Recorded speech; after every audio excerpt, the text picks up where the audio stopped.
Today's Toy Spot, we're having a look at the Mattel DC Universe Signature Collection, Poison Ivy.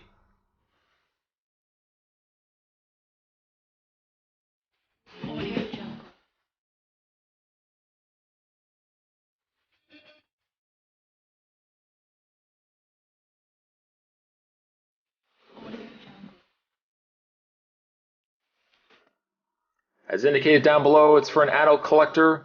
You can also see clearly that the figure itself is inside a white mailer box with the Signature Collection written across the front. Obviously, to have a better look, we'll just take the figure out of its box.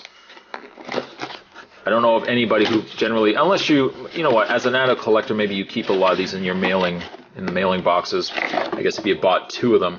But if anything, I probably would have, if it's sealed, I probably would have her out of the box. But when we take her out of the box, I just put the box on the floor. You have what looks, well, is what your common variety now of the DC Universe Signature Collection figures, and the fact that they come in a box as opposed to a card, and a nice front window. You can see that the Poison Ivy figure, really without having to take her out of the package, you can see that the figure is fully visible. Up at the top, Signature Collection, down below, Poison Ivy. Once again, iterating that it's for an adult collector. On the side, and actually on the back, is the same picture of Poison Ivy, which I don't like at all. That is a horrible, horrible picture of Poison Ivy, at least in my opinion. My opinion may mean nothing, but she kind of looks like an elf. I don't know. I just don't like it. I don't like it at all. But on the back there, the read-up for Poison Ivy says, real name, Pamela Lillian Isley.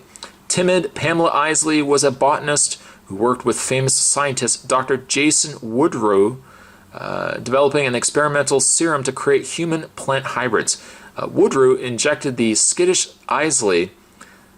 She was transformed into a beautiful green-skinned, chlorophyll-enhanced vixen with the ability to attract using pheromones and kill with powerful toxins. Considering herself an environmental protector, she uses these powers to perform villainous acts on behalf of her precious plant life. Oh, Poison Ivy. But that is packaging, just like that. What I am going to do is take a bit of a break, going to get this opened up, and when we come back, a better look at Poison Ivy. Stay tuned, more's on the way. I can tell you, of all the DC Universe Signature Collection figures that were slated, I think the one that I really wanted the most was Pamela Isley here. From the prototype images from the toy conventions, she looked really neat, and I thought they did a fantastic job on her. In hand, though, I have a few issues. I don't really know necessarily where to start. You know what? Let's start first at her face. Face-wise, she doesn't look too bad. She's got an awfully small nose, though. Not a huge, considerable gripe. I like the coloring. Let's just move the camera up a bit. I like the coloring that they used for the skin, as well as I really like the job that they did on the hair. The hair is really phenomenal. A nice sculpt on the hair. I like that they put the darker wash within the strands of the hair to kind of give the hair some depth. Whereas if it had been just one color, I don't think the hair would have looked as nice. You can also see within the hair, there's also individual leaves. A really nice added touch. But yeah, face-wise, she's not bad, but I feel as if it looks different than that of the original prototype images that we saw, and I'm not sure if they have ultimately changed out the face, where the face is now different than that of the original prototype, but it does look different to me. Couple that with the fact that, being that her skin is so pale, a lot of the details get lost on the figure, and the figure almost comes across as feeling cheap. And I know it really isn't a cheap figure. Obviously it isn't, because these figures go anywhere from $20 to $30 depending on where you buy it. I think the initial cost of the figures were about $20 to $24. It is definitely a more expensive figure than that of some of the DC Universe that we've gotten in the past. DC Universe figures now, I mean, to find in retail will set you back about $15, give or take. You know, I think as a whole, she's done really well. And perhaps my frustration with the figure not lies so much with the sculpt and the quality of the figure itself, but the fact that it's this kind of figure and that she costs so much more than what a regular DC Universe figure would have cost. Except for really the vines, which seem to all be able to come off. The arms are a little harder to come off, but the leg clearly keeps sliding around on me. This could have easily been adhered to. I don't know why it necessarily needed to be loose. But really, aside from the vines, she doesn't come with any accessories. Not a one. Which is a bit of a bitter pill to swallow. Because if you ask me, Poison Ivy here could have easily been included and shipped with the new Batman Legacy line from DC Universe, that branch out line. Enough people know Poison Ivy.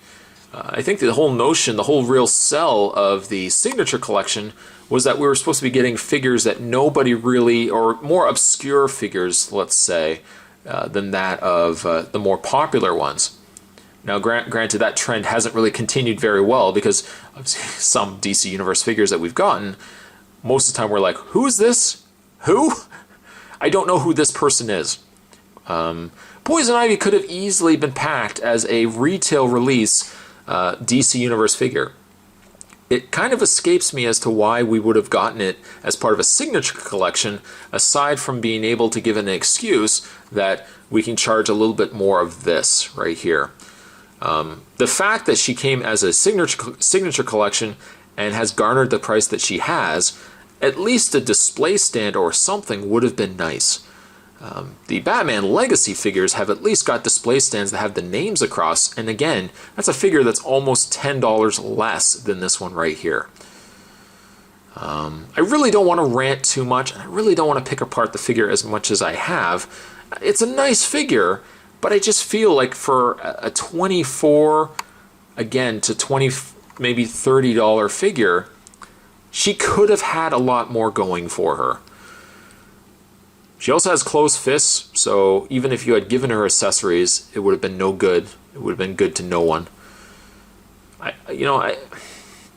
It's such a hard figure to review because, again, I really like the figure, but I feel somewhat robbed the fact that the figure cost as much as it did. Having said that, in the way of her articulation, Poison Ivy does have a ball-jointed head. Despite the fact that she has all this hair going on, you can still move her head back and forth. Up and down doesn't seem to be a problem as well. I don't know in time if I'd have to worry about that peg. It doesn't look like it's going to be a problem. It does look like she utilizes the original female mold. The biceps look like they're a little bit larger, so maybe the arms have been changed out. Obviously, new torso and everything else like that as well. Her arms are on a pin and socket. They move out, back and forth. Rotation at the bicep, a bend in the elbow, rotation in the wrist. She has an upper torso swivel, although it really doesn't serve to swivel much at all. As you can see, it barely does anything. Her legs are in a pin. They go forward and back, out. Not by much, though. Almost to the point where I would say be careful moving the legs too far out. She does rotate at the thigh, she bends at the knee, and there goes the vine all over the place again. And finally, she also bends at the foot. I also like the fact that her feet have toenails, or toenails colored in there. Yeah, overall, it's a nice figure, but it's so hard to say, yes, this is a figure that I would say is well worth picking up. If you're a big Batman fan like this guy is, to add her to the Rogues obviously is a no-brainer. I've been waiting to get a perfect Poison Ivy to add to the other Rogues of the DC Universe figures. But again, at $24, I kind of had hoped she could have come with a little bit more. Figure-wise, she's not bad. And figure-wise, I think I'd give her about a 7.5. she's done well, and I love the paint, and I think overall she's a solid figure, but really could have easily been a retail release. Not unless they were worried that being that it's a female figure, she would have been a peg warmer, and therefore people might not have picked her up as much. I know the Catwoman from the Legacy line has continued to sit on shelves. But there you go, guys. Kind of a mixed review. I apologize. Spot was kind of all over the place. Don't get me wrong. I love this figure, but I feel like it should have been a little bit more for the price point. Today's toy spot, and again, you can let me know your thoughts down below. Maybe Spot's just full of crap. But you guys can let me know your thoughts down below. Today's toy spot, on the other hand, we were looking at the DC Universe Signature Collection Poison Ivy. Good figure, maybe not good for the price, though. I'll leave it at that. Thanks for watching, guys. See you next time.